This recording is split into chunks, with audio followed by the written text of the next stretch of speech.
On va parler pendant 1 heure d'un sujet très particulier. Bonjour Bruno. Bonjour Alexandre. J'ai mal. Je me suis fait mal au pied ce matin en venant. J'ai tapé sur un coin de table et j'ai une douleur énorme. Comment est-ce qu'on peut faire pour gérer une douleur? Euh, on prend un antidouleur. Voilà, alors donc, merci Bruno, on a donc fini l'émission. Voilà, Merci à l'émission est tous terminée. d'avoir suivi cette émission. Allez, j'adore ça. Alors, Bruno, en effet, le thème de l'émission, c'est la douleur. Mais la douleur, on a des douleurs physiques, psychologiques, spirituelles aussi. On a plein de types de douleurs qui peuvent se présenter à nous. Et puis, bah voilà, on les accueille ou on les accueille pas. Comment est-ce qu'on peut faire et quels sont vraiment les types de douleurs que tu peux dire? Alors, bon, en même temps, ma blague n'est pas complètement inutile parce que je vois parfois des personnes qui veulent tout contrôler par la pensée, ça n'empêche pas le pragmatisme. Quand on se fait mal, ben, il faut être pragmatique. On va mettre un baume, on va mettre ce qu'il faut pour atténuer la douleur. Donc à ce moment-là, ça va. Mais par contre, on peut effectivement avoir une gestion de la douleur. Je préfère parler de gestion parce que certaines personnes vont nous faire croire qu'on peut faire disparaître la douleur. Oui, mais ça demande un très haut niveau, enfin une grande intensité dans la concentration, et c'est pas toujours facile à arriver. Mais par contre, on peut vraiment gérer la Hmm. douleur. Alors d'abord, effectivement, on peut parler de la douleur physique.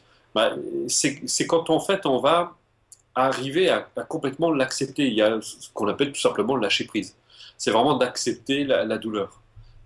C'est que dans un premier temps, on va. Il y a comment il s'appelle c'est un lama tibétain qui raconte une histoire. En fait, quand il était petit, son maître l'initiait évidemment régulièrement. Et puis un jour, il marchait pieds nus dans l'herbe. Et puis, il a marché sur un bourdon qui s'est logé dans ses orteils. Et en fait, son réflexe, un réflexe de survie qu'on a tous, c'était de resserrer justement le pied et les orteils. Et donc, plus il resserrait, plus il se faisait piquer. Ok. Et le maître lui explique, relâche au contraire, et comme ça, il a libéré le bourdon. Et c'était une grande leçon spirituelle parce que il parlait de l'ouverture, de lâcher prise. Parce que on rajoute à la souffrance physique, on va rajouter la souffrance psychologique. Aïe, aïe, aïe, ça fait mal. On surrajoute à une réalité existante. Et quand au contraire, justement, on arrive à se détendre, si on arrive à accepter, mais ça demande quand même une certaine dose d'entraînement de pratique, va faire que eh bien, la douleur physique va être amenée à sa juste valeur. Donc elle n'aura plus l'effet psychologique. Parce qu'il y a derrière la douleur physique, et il y a aussi l'aspect psychologique de la douleur. Donc il y a la douleur réelle, authentique, et là on peut dire que personne n'est égal devant la douleur. Il y a des personnes Hmm. qui sont plus sensibles, d'autres qui sont moins sensibles, d'autres qui vont très bien résister. Regarde les personnes qui font des sports de combat, ils se prennent des coups, ils continuent, ils oublient la douleur, ils ne la ressentent pas, ils sont capables. Voilà, ça n'empêche pas que ça fait des dégâts, mais Ouais. néanmoins, mais ils ont une tolérance à la douleur qui est extrêmement élevée. D'autres personnes, la tolérance à la douleur va être beaucoup plus basse. Donc là, c'est vraiment c'est grâce, alors entre autres la pratique de la méditation, de la concentration intérieure, va faire que c'est un peu comme les émotions. Quand on parlait des émotions, on va être capable de ressentir l'émotion, mais de ne pas être emporté dans l'émotion. Et là, de la même manière, c'est exactement le même phénomène, c'est qu'on va ressentir la douleur, mais on ne sera pas emporté dans la douleur. Hmm. Alors qu'une personne, quand elle se laisse emporter dans la douleur, elle se replie, comme justement l'histoire du bourdon, elle se replie dans la douleur. Et plus elle se replie, plus elle ne voit que ça. Alors que si au contraire elle se détend, euh, comme me disait un lama, ce sera pas pire que ça si vous vous inquiétez ou si vous vous lamentez sur votre sort. Au contraire, ça risque justement d'être pire si vous vous lamentez. Donc il y a tout cet aspect dont on doit arriver à se détacher, on doit arriver à se débarrasser pour complètement accepter la douleur telle qu'elle est, pour ce qu'elle est. Ça n'empêche pas que ça va être très douloureux, mais c'est le corps qui souffre, c'est pas nous. Ça, Donc on se désidentifie de la douleur en fait. ouais, c'est ça. Donc l'idée, c'est quoi? Quand tu te cognes, par exemple, le petit orteil, ce qui arrive assez régulièrement, Ouais. que tu ressens cette douleur-là, c'est de l'accueillir, de dire, ok, bon bah voilà, je me suis cogné. vérifier que tout va bien, que rien n'est cassé, et puis passer à autre chose. Oui, oui, bah après, faut vérifier tout de même. Mais après, bon, la douleur fait partie, puis elle fait partie de la vie, parce qu'on arrête régulièrement, on peut se faire mal, déjà ne serait-ce que physiquement, et la douleur fait partie de la vie. Mais plus on l'accepte comme étant un état de fait, à ce moment-là, ça passe beaucoup plus vite. Et puis on va avoir que, on le sait, ça rejoint aussi tout ce qu'on peut dire sur la santé, que on en entend parler un peu partout, c'est que plus on accepte sa maladie, plus on arrive à se détendre avec, plus le processus de guérison va se mettre en place et ça va guérir d'autant plus vite. C'est la fameuse histoire de la personne qui gratte sa plaie et qui ne comprend pas pourquoi ça ne guérit pas. Mm. Il se dit, mais je ne comprends pas, ça ne guérit pas. Et c'est comme l'anxieux qui est sans arrêt en train de s'inquiéter et qui rajoute à la difficulté, à la souffrance. Donc il y a toute cette part psychologique dont on arrive à se détacher et qui fait que la douleur est juste ressentie comme une douleur, tout simplement. Et c'est là où on devient pragmatique. On a mal, on va mettre un mot, et puis c'est tout. On va prendre un anti-algésique, c'est ça? Oui, oui, un analgésique. Un Oui, analgésique, un analgésique. Comment ça fonctionne la douleur quand tu tapes le petit orteil, tu as tous les nerfs qui t'amènent ça au niveau du cerveau, et puis le cerveau dit détecte ça. Il y a moyen de couper nerveusement justement cette ouais, mais sensation? c'est quand même déconseillé puisque c'est une information qui est donnée justement au cerveau et on sait qu'il y a des personnes qui sont capables, mais c'est devenu très inconscient parce qu'il y a une peur de la douleur, une peur de la souffrance, qui sont capables d'inhiber justement ces informations. Et ce qui fait qu'il y a des personnes, ben c'est un peu, je prends l'exemple du déni de grossesse. Ouais, oui. La personne qui, elle arrive à l'hôpital et puis dit, bah, vous avez un enfant, elle tombe des nues. C'est là où on voit la puissance de l'inconscient. La personne a été capable de complètement occulter le fait qu'elle était enceinte, alors qu'il y avait quand même un être qui se développait dans son ventre. Eh bien, en ce qui concerne la douleur, il y a des personnes qui arrivent à complètement occulter la douleur et qui fait que bah, elles ne ressentent strictement rien. Dans les cas pathologiques, dans les grands cas pathologiques, on le sait, chez les psychotiques, ils ne ressentent rien du tout. Ils arrivent complètement à occulter la douleur. Et d'ailleurs, on dit qu'un psychotique commence à guérir quand il tombe malade. Ok. Parce que les psychotiques ne tombent jamais malades. Un psychotique, la définition d'un psychotique? Euh, alors, moi j'aime bien l'approche du professeur Alfonso Caicedo qui a développé le courant de sophrologie. Il disait, en fait, il a fait une espèce d'éventail comme ça, et il disait par exemple, à droite de l'éventail, il y a les êtres complètement réalisés, accomplis, et complètement à gauche, ben là on va vers la pathologie. Et il y a une zone intermédiaire, on va dire qu'il y a l'état dit normal. Et je trouvais que cette approche était très déculpabilisante parce que il considérait pas qu'il y avait des gens anormaux, mais c'est vraiment qu'une question de degré dans la souffrance et la difficulté. Donc le psychotique est quelqu'un qui est allé très très loin dans un processus autodestructeur dans lequel il s'enferme et qui fait que eh ben, sur l'échelle de l'éventail, il est complètement à l'autre bout. C'est pour ça que c'est Einstein qui disait vous voulez connaître les deux infinis, vous regardez d'un côté la sagesse et puis de l'autre côté l'imbécilité humaine. J'aime bien, j'adore Einstein. Voilà. Et donc, effectivement, et c'est amusant parce que quand on est en contact, quand on peut être en contact avec des personnes comme ça, euh, c'est assez surréaliste. On se dit, mais elles ne voient réellement pas la réalité. Ben non, parce qu'elles sont complètement dans leur réalité. Et d'ailleurs, plus on avance dans cet éventail, plus on tend vers la sagesse, c'est-à-dire plus notre conscience s'élève. On a eu l'occasion d'en parler dans d'autres émissions. Il y a une élévation de la conscience. Et dans cette élévation de la conscience, on disait que la réalisation de soi, c'est un élargissement du champ de conscience, c'est un processus d'élargissement du champ de conscience et en même temps un processus de renoncement, puisque en élargissant son champ de conscience, on prend conscience de plus en plus de paramètres. C'est comme si on allumait la lumière de plus en plus et on voit de plus en plus de choses. Et là, on peut constater que notre comportement, notre attitude est complètement erronée ou inappropriée. C'est plus Ouais, juste de dire ça. inapproprié. Est complètement inapproprié. Et donc, du coup, on renonce. Et souvent, bah, les gens qui sont dans la pathologie ne sont pas du tout conscients. Souvent, ils ne sont pas du tout en contact avec la réalité. Et plus, on pourrait dire que plus on tend vers la réalisation de soi, plus on est en contact avec la réalité. Ouais, Donc, c'est pour ça qu'on est loin de ce que les gens imaginent. L'éveil, la réalisation de soi, c'est pas un désengagement de la réalité, c'est pas aller se perdre dans les étoiles ou vivre la tête dans le cosmos, ça n'a rien à voir. ouais, c'est d'être beaucoup plus conscient en fait de tout ce qui nous entoure. Oui, oui, tout à fait. Mm. Donc, alors effectivement, et c'est là, puisque on aborde le sujet, où on peut parler des douleurs psychiques Ouais. qu'on peut traverser.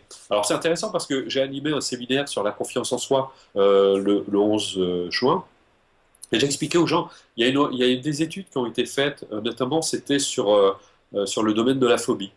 Et les scientifiques avaient étudié, en fait, quand une personne vit une phobie au niveau du cerveau, on voit, si on représentait ça par une courbe, il y a une courbe, c'est comme ça monte en puissance. C'est-à-dire que la peur, la phobie va crescendo, va montant. Et ce qui se passe, c'est que la personne, elle reste à ce niveau-là et elle entretient sa douleur, sa peur. Mais si la personne était capable de ne pas Ouais. s'identifier à la peur, en fait, ça redescendrait. C'est-à-dire que la peur atteint un paroxysme, mais elle ne peut pas aller plus loin, et après ça redescend.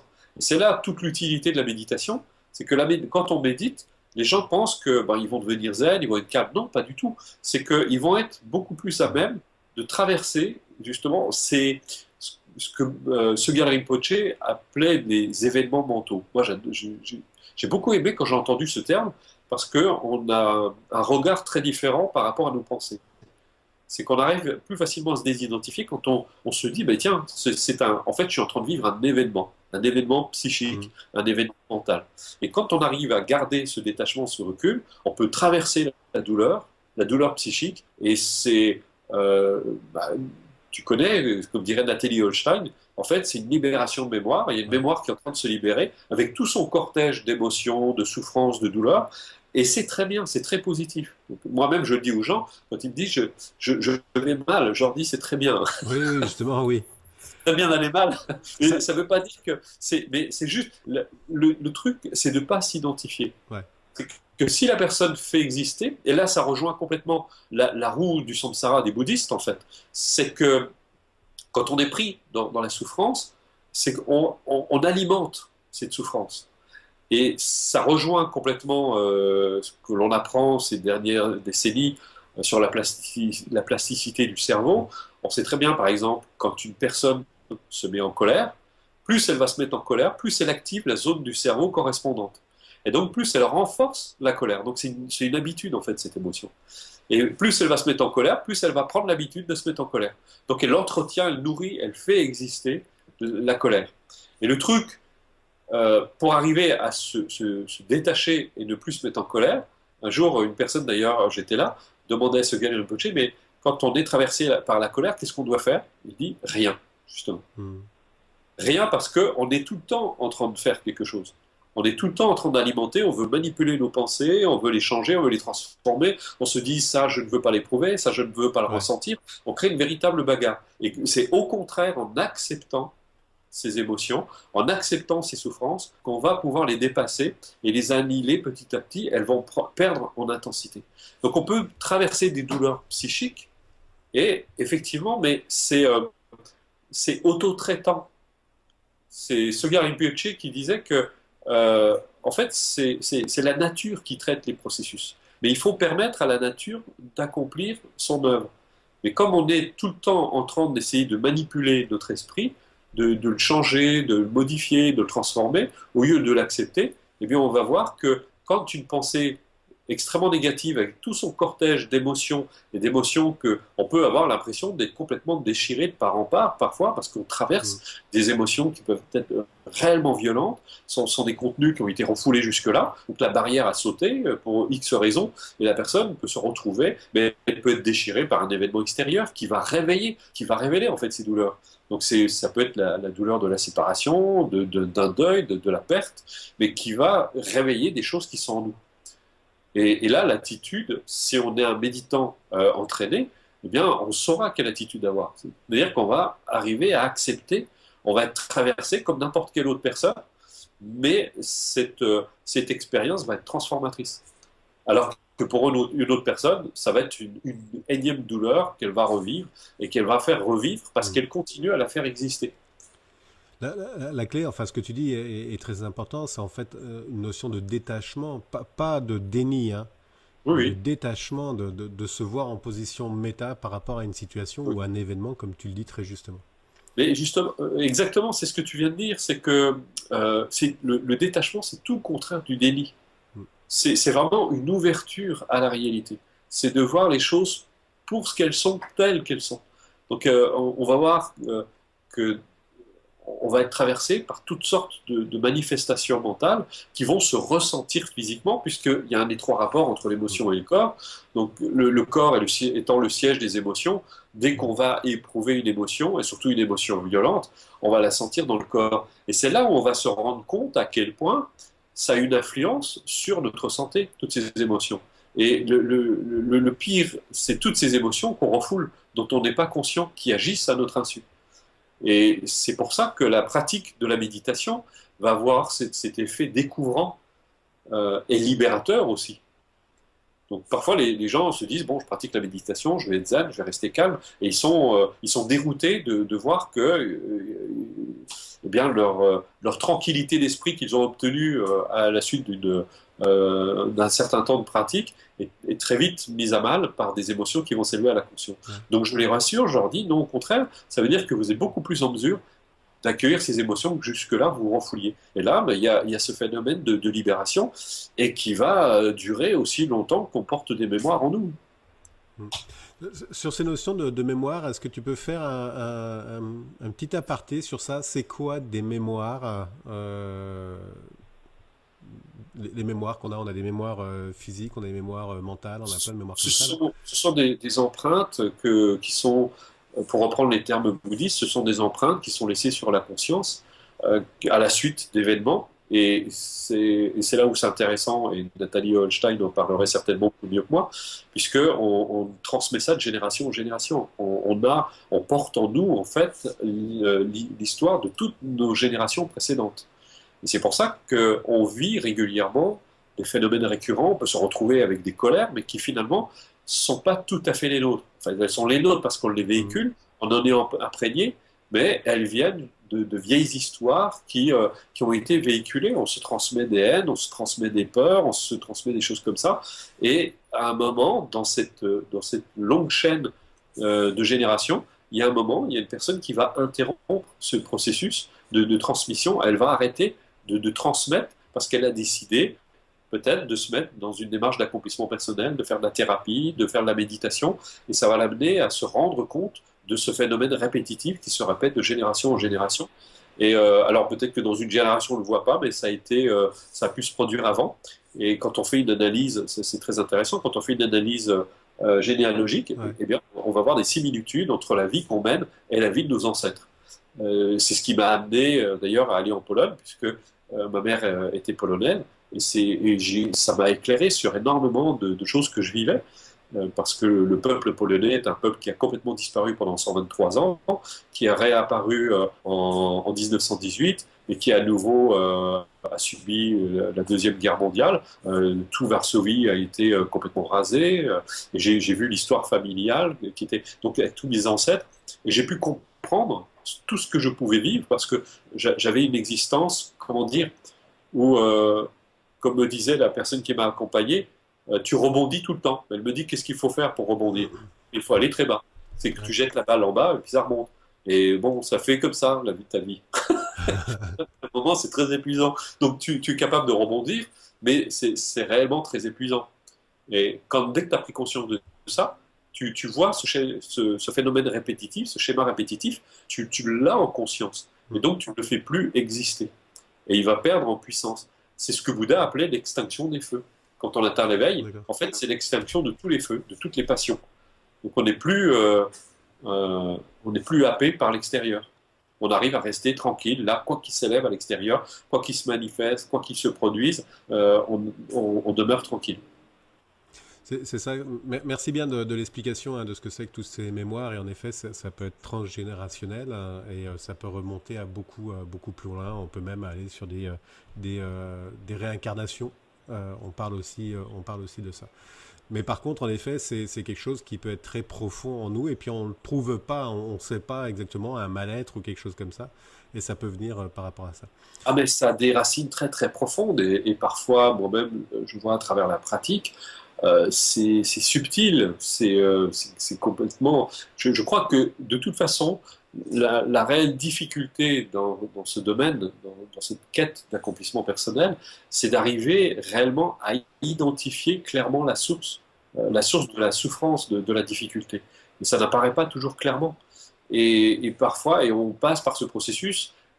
Et pour certaines choses, ça va prendre des années. Il ne faut pas arriver, peut-être même des vies. Il faut l'accepter, ça fait partie. Mais tant qu'on ne fait rien, eh bien, on continue à faire exister. C'est que ce que les gens ne se rendent pas compte, souvent par impatience, ils peuvent se mettre un petit peu à la pratique et puis ils abandonnent après parce que souvent on veut aussi un résultat Ouais, rapide. c'est ça. Mais c'est que c'est nous qui faisons exister tous ces processus. On les alimente, comme l'exemple de la colère que je donnais tout à l'heure. C'est qu'on est en colère, on se donne des raisons d'être en colère. D'ailleurs, il suffit d'observer son esprit à ce moment-là, de voir l'autre, il a dit ci, il a fait ça, et puis on fait exister notre colère, on la nourrit, on l'entretient. Elle demeure dans le champ de conscience, elle continue à rester là.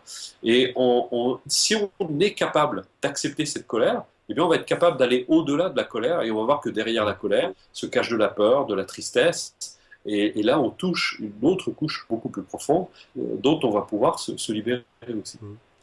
Je reviens sur le fait de se détacher, de vivre sa colère, et puis surtout de se voir quelque part en colère. C'est un exercice qui est très intéressant, que moi je fais de façon assez régulière quand il m'arrive quelque chose, un événement en effet.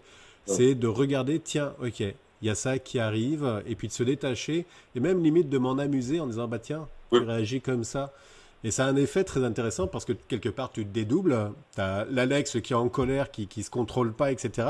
Et puis tu as l'autre Alex, il est en train de dire, waouh, bravo champion, là, tu es en train de faire quelque chose, c'est pas la bonne chose, hein, mon ami. oui. Mais ça c'est, tu touches un point vraiment très important parce que c'est l'humour. L'humour montre le recul qu'on est capable Ouais, d'avoir par rapport à soi-même. D'ailleurs, dans le cycle 2 de la méthode, j'enseigne un exercice qui s'appelle le sourire intérieur. ouais. Et c'est magnifique. On apprend à se regarder. Et je dis aux gens, essayez d'imaginer des moments dans votre vie où vous vous êtes laissé emporter, où vous n'avez pas eu un comportement très heureux. Mais aujourd'hui, avec le détachement de l'adulte que vous avez, ou comme c'est un événement qui est passé, même si c'est récent, mais vous avez déjà gagné un peu de détachement par rapport à ça, regardez-vous à ce moment-là et ayez un sourire à votre endroit. Mais ce sourire, c'est un sourire de compassion. Mm. C'est la même compassion qu'on peut avoir à l'égard d'un enfant. On voit, il est en train de s'énerver, il est tendu, et ce petit bout de chou, ben, on a de la tendresse pour lui, Mm. mais on n'est pas en train de se moquer. Eh bien, on a la même attitude à son égard. Et ça, c'est un excellent entraînement. Donc, je dis aux gens, amusez-vous à vous entraîner sur Ouais, des événements que vous avez vécus, qui sont passés, bon, qui pour vous n'ont plus beaucoup d'importance maintenant, mais apprenez à rire de ce qui vous est arrivé à ce moment-là. Et plus vous allez apprendre à rire de vous, plus vous allez apprendre à avoir du détachement ouais. dans ce genre de circonstances et à vous dire, oh mon Dieu, qu'est-ce que tu étais malheureux à ce moment-là. Ouais, c'est ça, ouais. Ouais. Et c'est pas une dévalorisation, Non, non, du tout. c'est vraiment c'est de la tendresse, c'est vraiment de l'affection. On a Ouais. de la tendresse pour soi. Et puis ça a fait comme un double effet qui se coule, ça a vraiment quelque chose de très particulier, enfin en tout cas moi quand je le vis, cette notion de détachement, d'observation en position méta, c'est vraiment très, très surprenant, c'est comme si j'avais mon corps qui se séparait en deux, et on le sent quelque part physiquement, et ça a un côté vraiment, je trouve que c'est agréable. Oui, bah, oui, forcément, parce qu'on n'est plus impliqué dans Ouais, l'émotion. La souffrance, elle vient de l'identification. Donc quand on est identifié à l'émotion, là, on passe un sale quart d'heure.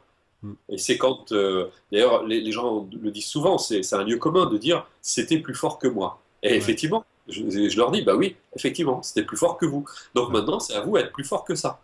Donc à gagner en stabilité, en recul, et d'être capable de vous voir en train de faire les choses.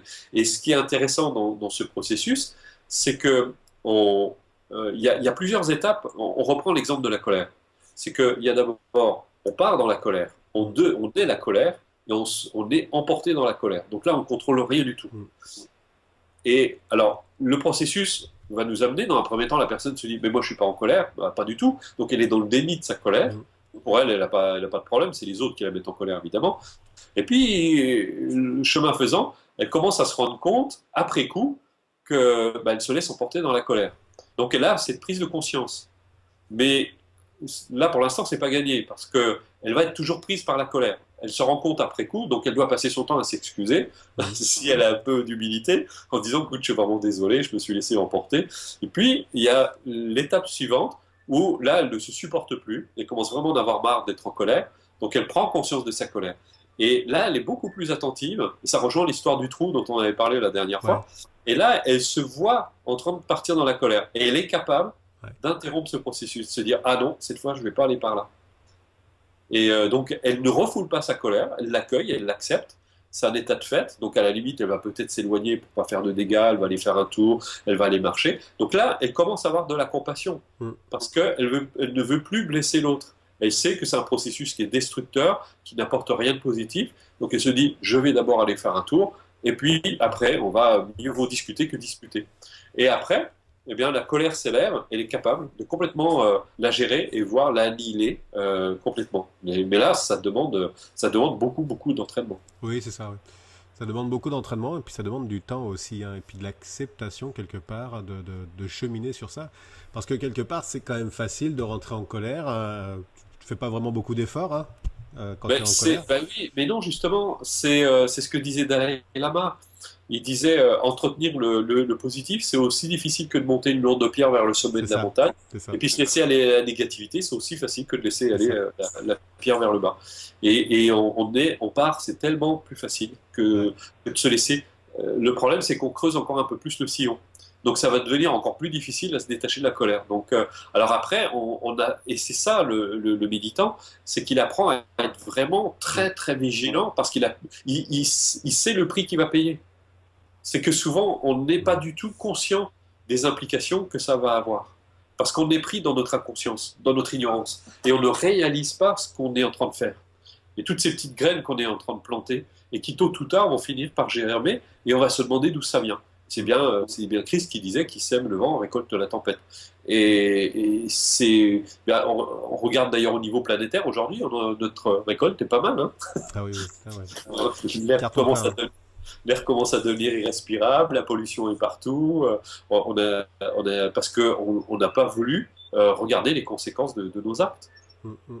On s'est complètement coupé de ça. Et c'est ça le méditant, la réalisation de soi, nous apporte une plus grande liberté, mais liberté rime aussi avec responsabilité. C'est qu'on a, du fait qu'on est beaucoup plus attentif et beaucoup plus vigilant, on voit tout de suite le lien entre ce que l'on fait et ce que l'on dit et les conséquences. Ouais, effectivement. Donc on peut tout de suite interrompre le processus, et là on se dit, ben, c'est pas du tout la vie que j'ai envie de me créer. Donc on pense à l'avenir, comme on le dit souvent, c'est que demain se crée maintenant. Donc c'est aujourd'hui que je dois être attentif. C'est aujourd'hui que je crée mon demain. Donc je vais être très attentif aux graines que je plante maintenant, à la latitude, etc. Et donc ça nous oblige à être beaucoup plus vigilants et là à faire à avoir ce processus de réalisation, d'accomplissement qui va avoir cet effet libérateur et qui nous donnera aussi de bonnes raisons, puisqu'on parle de la douleur, Ouais. d'accepter plus facilement la douleur. Parce qu'on est suffisamment motivé, on sait ce qu'on veut et on sait ce qu'on ne veut plus aussi. Et donc ça nous donne des ressources pour accepter la douleur. La douleur du changement, la douleur de la transformation, qui passe inévitablement par ce phénomène de libération qui peut être parfois effectivement particulièrement douloureux. Et je crois qu'il me semble que j'en avais parlé une fois dans une émission, mais j'avais demandé un jour j'étais avec Shimon Rinpoche, et je lui ai dit, mais j'ai le sentiment que ce processus de réalisation, c'est un peu comme une cure de désintoxication. Et il m'a dit, mais oui, c'est exactement ça. Parce qu'on passe par des manques, on est attaché à nos processus, et on ne sait pas comment être ou comment vivre sans ces processus. Et on se dit, mais en même temps, je suis conscient que c'est destructeur, mais en même temps, je ne sais pas comment être C'est ça, ouais. C'est une sécurité. différemment.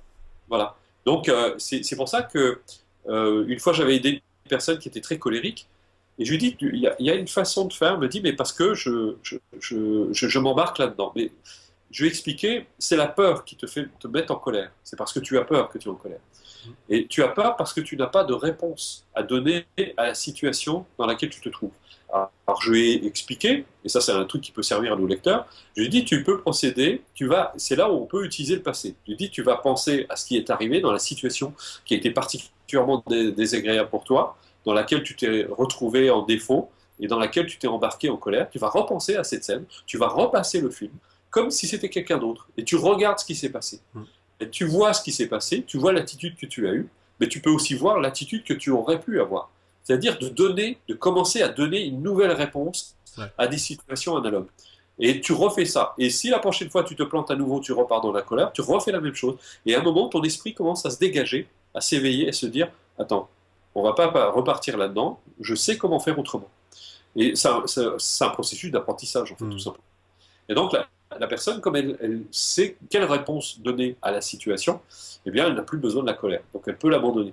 Parce que tant qu'on n'a rien à la place, bah, on se sent un peu désarmé. Parce que la colère, elle est utilisée comme une espèce de bouclier qui nous donne l'illusion de nous protéger. Ouais, c'est très juste là.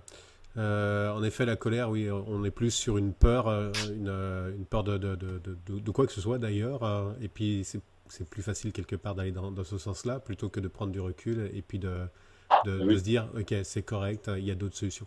Mais quand je reviens sur le fait que c'est un processus, en effet, c'est un processus qui est plus ou moins long, mais c'est une question de volonté. Et puis, tu le dis très souvent, hein, pratiquer, pratiquer, pratiquer.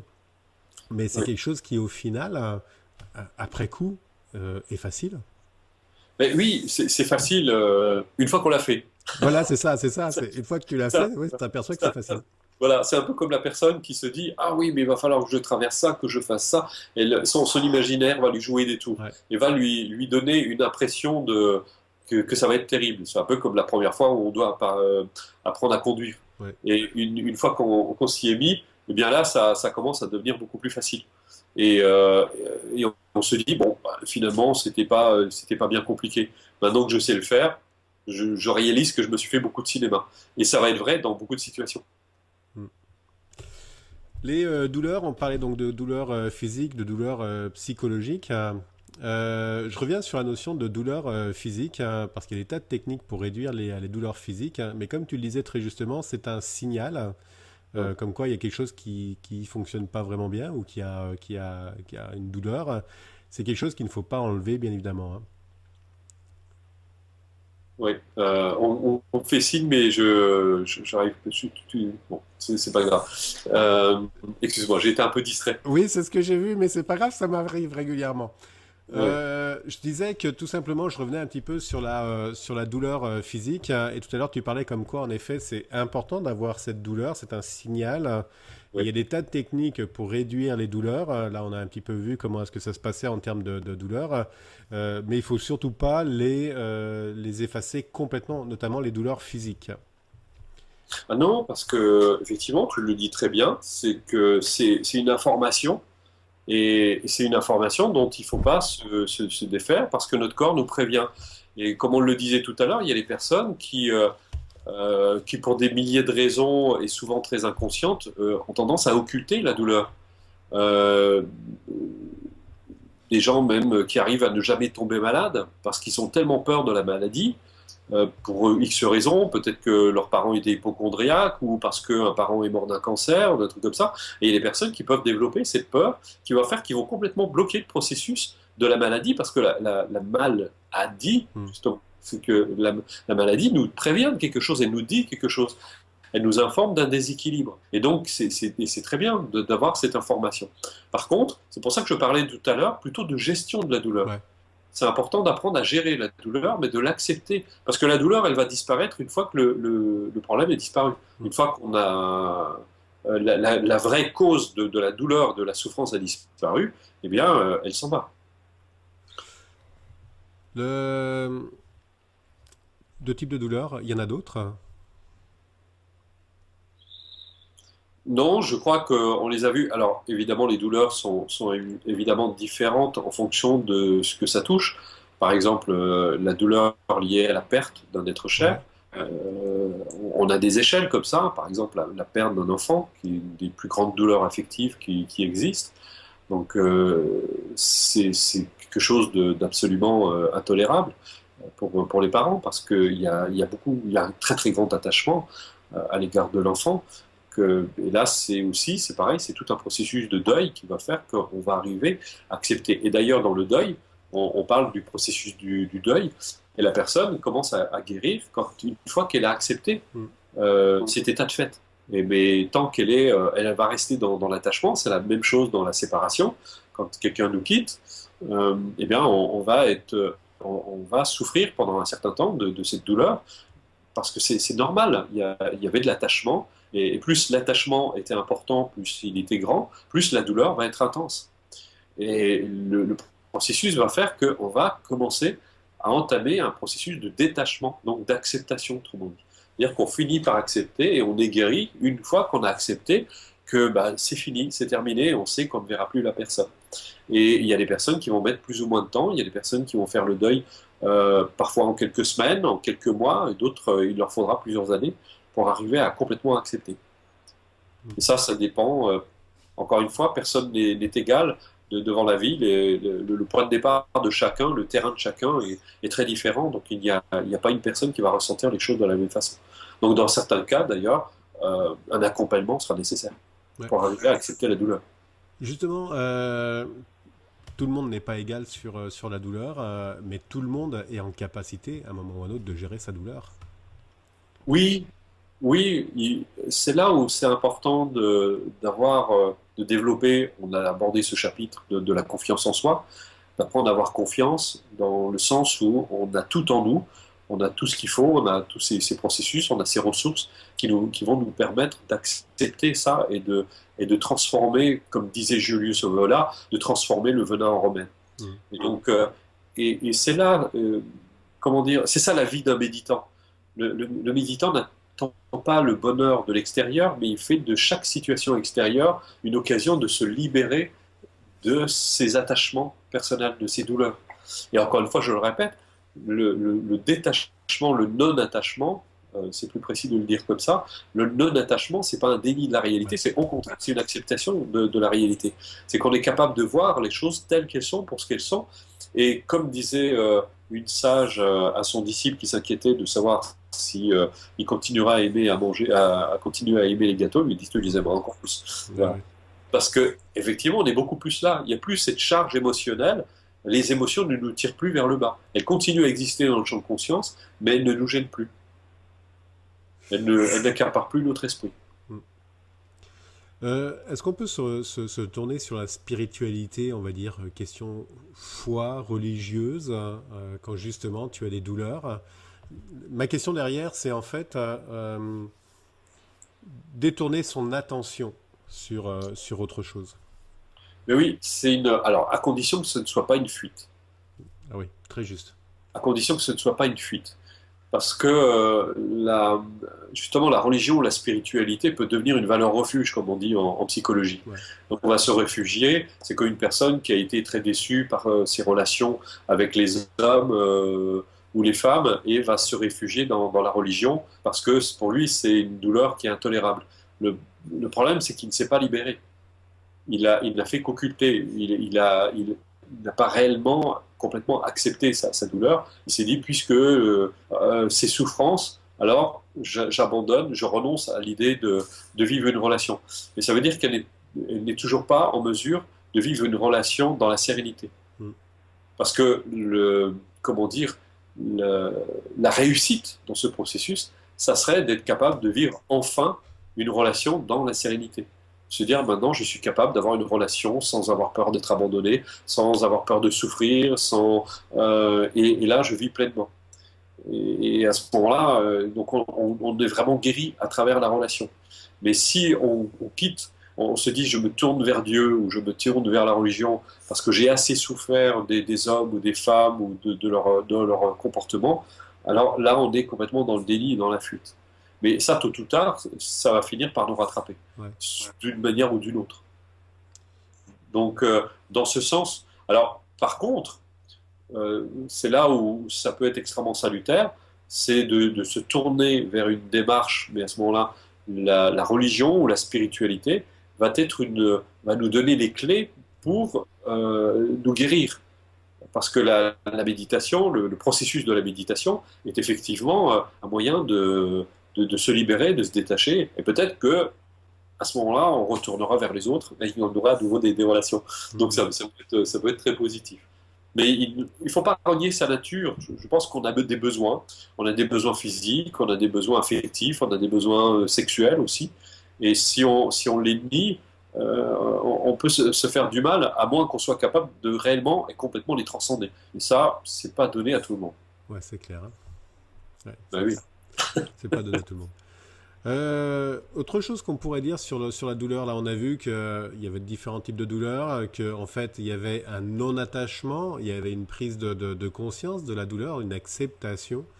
Euh, Qu'est-ce qu'on peut dire d'autre là pour quelqu'un euh, qui vit une situation où justement la douleur est vraiment intense, mais il faut qu'il sorte rapidement de cette douleur-là. Du style, en effet, tu perds ton enfant. Mais bon, t'en as plusieurs des enfants, donc tu peux pas rester sur la perte d'un enfant. Il faut que tu continues à vivre pour le bien des personnes qui t'entourent. Oui, tout à Euh, fait. Comment est-ce que tu peux justement, de façon très rapide, presque instantanée, quitte à revenir par la suite dessus, te détacher justement de cette douleur?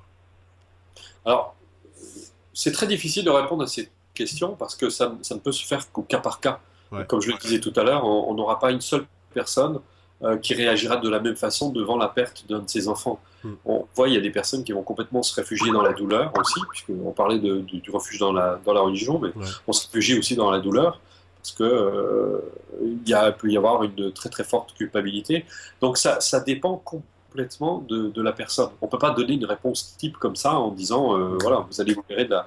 euh, mais il est clair que dans ces moments-là, je pense que de manière générale, c'est bien de pouvoir s'entourer de ouais, personnes ça. positives, de personnes, surtout pas de personnes qui vont nous plaindre, mais de personnes qui vont essayer de nous tirer vers le Vers le haut, haut. qui sont bienveillantes, qui seront là pour nous accompagner, d'être là. Parce que en réalité, le processus thérapeutique, c'est avant tout un processus d'accompagnement, parce qu'on ne guérit personne. C'est la personne elle-même qui va se guérir. Nous, on va être juste un repère pour elle. On va être, comme disent les bouddhistes, on va être un flambeau pour elle. On va être là comme un repère, mais on ne peut pas faire les choses à sa place. C'est la personne qui, en traversant sa douleur, en vivant l'expérience ou l'événement, elle va arriver à progressivement se guérir et complètement se transformer. Mais tout ce qu'on peut faire, c'est d'être juste là pour elle. Donc, si on voit une personne qui est comme ça dans la douleur, je pense que ça peut être très maladroit d'essayer de l'empêcher de vivre sa douleur, mais Ouais. je pense qu'il faut être vraiment là pour elle. Je vais rebondir tout de suite sur ce que tu as dit, hein. On a tendance souvent à dire c'est pas grave, ça va se Oui. passer, etc. En fait, c'est pas la bonne approche, hein. Ah La non, parce bonne que ça, approche serait plus de dire ok, bah vas-y, vis oui, ta douleur. oui, oui, tout à fait. Je pense qu'il faut prendre la mesure de sa douleur et de sa difficulté, et s'il accapare notre esprit, s'il est là, je, je suis très vigilant quant à toutes ces méthodes qui consistent à masquer la Ouais, difficulté, que ce soit la pratique de la pensée positive ou ce genre de choses. C'est comme essayer de planter des graines dans le gazon. Il faut d'abord labourer, il faut nettoyer, et là c'est justement le nettoyage des mémoires. Tant qu'on n'est pas libéré de la mémoire, on continue à les faire exister, et donc c'est comme un cataplasme sur une jambe de bois. Ça sert pas à grand chose. Quand la personne est dans la douleur, voilà, il faut réellement être capable de l'accompagner, d'être là, de savoir donner ce qu'il faut au moment où il faut, de savoir aussi se retirer pour qu'elle ne mm, se complaise pas aussi. C'est trouver vraiment l'attitude juste. Mais encore une fois, on ne peut être avec les autres que comme on est avec soi-même. Tout dépend de la pratique qu'on a soi-même, de la démarche qu'on a, et c'est ça qui va nous amener à accompagner les autres. C'est toujours en fonction. D'ailleurs, on dit que les limites de la thérapie, c'est les limites du thérapeute. ouais. Ouais. Je Ah dirais oui. aussi c'est les limites que tu te mets à toi-même, hein. Oui, mais ce que je veux dire par là, c'est que quand on est dans un processus thérapeutique, c'est que plus on s'est libéré, plus on va Ouais. permettre à l'autre, parce qu'il se sentira en confiance pour avancer. Parce D'accord, qu'on dans ce sert malgré sens-là, oui, tout, tout à fait. oui, Mm, parce qu'on sert quand même malgré tout de repère pour les autres. Parce que quand l'autre il est dans le brouillard, il est dans mm, mm. l'obscurité, et que nous on y voit clair, ben, on est son seul repère. Donc si si le thérapeute il voit pas plus clair que celui qui soigne, Ouais, vaut mieux changer un qui c'est pas. rapidement, en effet, oui, je comprends. Moi, j'en étais resté sur le fait que l'élève peut dépasser le maître, hein, s'il Ben continue oui, un cheminement. C'est pour ça que j'ai un petit peu tiqué sur la notion de thérapeute. oui, Mais c'est correct. Euh, Douleur, donc, pas enfoncer les gens dans leur douleur, pas les maintenir, enfin, pas les maintenir dans leur douleur, leur laisser vivre, ne pas dire c'est pas oui. grave, tu t'es pas fait mal, etc., avance. Mais on dit bien en psychanalyse que la personne ne peut commencer réellement à guérir que lorsqu'elle s'est appropriée Ouais. sa douleur. Tant qu'elle ne s'est pas appropriée sa douleur. Et je vois, d'ailleurs c'est amusant, quand j'anime des stages, il y a des personnes qui peuvent passer par un moment de catharsis, peuvent avoir une libération d'émotions, et il y a des personnes qui ne peuvent pas s'empêcher que, à ce Ouais. moment-là, de sauter sur la personne. Et je leur dis, mais vous êtes en train de lui voler sa Mm. souffrance. Vous ne lui permettez pas de vivre ce processus. Donc elle vit toujours avec l'idée que quelqu'un va venir au moment où elle va souffrir, et ça ne lui Mm. permet pas de se libérer de sa douleur elle-même. Il faut qu'elle devienne libre, complètement autonome, de manière à ce que cette douleur ne soit plus justement une difficulté, un problème, qu'elle se fasse partie de son existence et qu'elle devienne de plus en plus capable de le gérer. Les câlins, c'est pour le plaisir, c'est pour le bonheur, c'est pour se faire du bien, mais c'est pas pour dissimuler une souffrance. Puis ça génère des ancrages, hein, quand quelqu'un pleure et Ah puis oui, qui vient tout de suite, oui, ça fait un ancrage comme quoi tu pleures, t'as un câlin. voilà, c'est ça. Donc la personne, ben, voilà, elle va Voilà, continuer. elle va pas arrêter de pleurer. Bon, on m'appelait une fontaine quand j'étais petit, je pleurais énormément. Donc je pense qu'on va beaucoup calmer.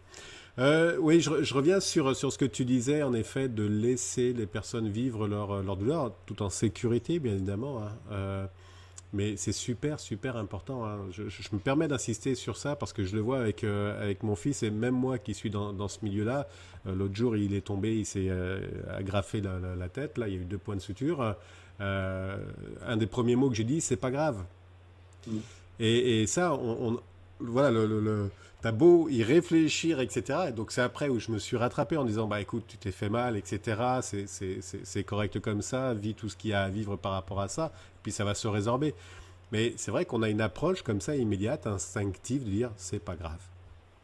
Ouais. En tout cas pour Mais, moi. mais ce qu'on peut faire d'ailleurs en termes de technique pure, c'est de, quand une personne se fait mal, de l'inviter à respirer, à continuer à Ouais. respirer profondément. Parce qu'elle a tendance à bloquer sa respiration à cause de la douleur. Alors au contraire, il faut respirer profondément. Mm. Et quand elle va respirer profondément, elle verra que la douleur passe beaucoup plus facilement et beaucoup plus aisément, d'autant plus qu'elle fait circuler l'énergie dans le corps, elle continue Ouais. à faire circuler l'énergie, alors qu'avant, elle bloque l'énergie.